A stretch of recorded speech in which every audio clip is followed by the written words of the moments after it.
से एक दिन ऊपर इलेक्शन नहीं होगा तो पाकिस्तान के इदारे, पाकिस्तान की अदालत, ये सब ऑन बोर्ड है। तो इलेक्शन कमीशन ने जो था उसने भी आज रिजेक्ट कर दिया सेनेट की इस करारदाद को। तो सेनेट की इस बात की वैल्यू तो, लेकिन जो इंटरेस्टिंग बात है नोट करने की वो ये है कि सेनेट के अंदर आज करारदाद जो पास हुई, ये करारदाद पास हो ही नहीं सकती थी अगर पीपल्स पार्टी या नून लीग, खासतौर पे नून लीग के जो एक सेनेटर बैठे हुए थे, अगर वो सिर्फ कोरम की निशानदेही कर देते कि कोरम ही पूरा नहीं है, तो ये करारदाद पास हो ही नहीं सकती थी। तजिया हासिल करेंगे सीनियर तजियाकार जनाब कामरान शाहिद साहब इस वक्त हमारे साथ मौजूद हैं। कामरान शाहिद साहब, एक तरफ सुप्रीम कोर्ट है जो कहती है कि इंतखाबात की तारीख या इंतखाबात पत्थर पर लकीर हैं, दूसरी तरफ पार्लियामेंट है और ऐवान बाला है सेनेट का जो करारदाद मंजूर करता है। इसको अब किस तरह से इसका आप तजिया करेंगे?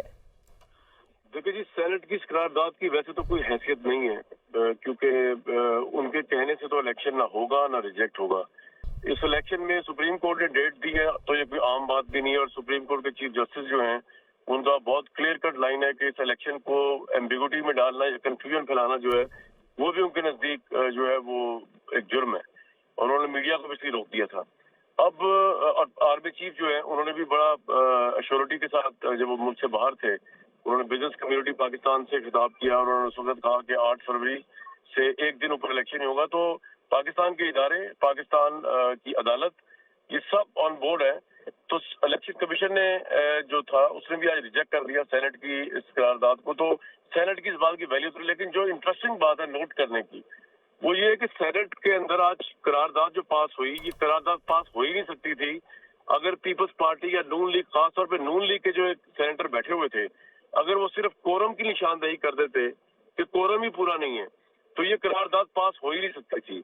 नून लीग के एमएनए जिसने वोटिंग में रिजेक्ट किया इस करारदाद को, आई थिंक अफरान साहब थे वो, तो उनको इतना तो पता होना चाहिए था कि अगर वो ये करारदाद कभी फर्स्ट प्लेस पास ही ना होती अगर सिर्फ वो कोरम की निशानदेही कर देते। और पाकिस्तान की दूसरी पॉलिटिकल पार्टीज जो हैं वो भी ये काम कर सकती है, लेकिन जो तो वहाँ मौजूद थे भाई साहब, उनको तो फौरी तौर पे ये काम करना चाहिए था।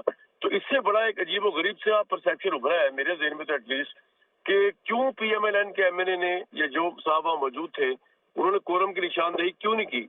इतने अहम इशू पे एक इलेक्शन की क्रेडिबिलिटी जिसे हिट हो सकती है, जिसे इलेक्शन जो है वो कंट्रोवर्शियल हो सकता है, उसके ऊपर उनकी खामोशी, उनका सिर्फ चुप करके उस करारदाद को एक्सेप्ट करना, वो करारदाद इन फर्स्ट प्लेस एक्सेप्ट ही नहीं हो सकती थी। आपको पता ही है अगर कोरम पूरा ना हो तो वो उसकी निशानदेही पे तो वैसे ही इजलास खत्म हो जाता है। तो इस कॉन्टेक्स्ट में ये बड़ी हैरानकुन बात है। और एक लार्जर सवाल और भी है जो हमें देखना पड़ेगा कि पाकिस्तान में जो हालात चल रहे हैं, अगर हम सेनेट की करारदाद को बादियों नजर में देखें जो वो फरमा रहे हैं कि बदमनी और ये और वो, पाकिस्तान में जो इलेक्शन होने जा रहा है, उम्मीद करनी चाहिए कि इससे स्टेबिलिटी आएगी। आएगी या नहीं आएगी ये एक अलग सवाल है, लेकिन अगेन इम्पोर्टेंट बात यही है जो हमें पीपल्स पार्टी वालों से और खास तौर पे पीएमएलएन से आपको पूछनी चाहिए, मुझे पूछनी चाहिए कि जनाब आपने ये 14 बंदों की करारदाद को पास किस तरह होने दिया? ये तो पास हो ही नहीं सकती थी, ये तो कोरम की निशानदेही पे इसको खत्म होना चाहिए था। और पता नहीं सेनेट की चेयर पे साहब बैठे हुए थे, उनको भी इस बारे में एहसास बिल्कुल नहीं हुआ कि 14 बंदे किस तरह करारदाद पेश कर सकते हैं without the fulfilment of the requirement of the quorum. जी ठीक है, बहुत बहुत शुक्रिया कामरान शाहिद साहब आपका।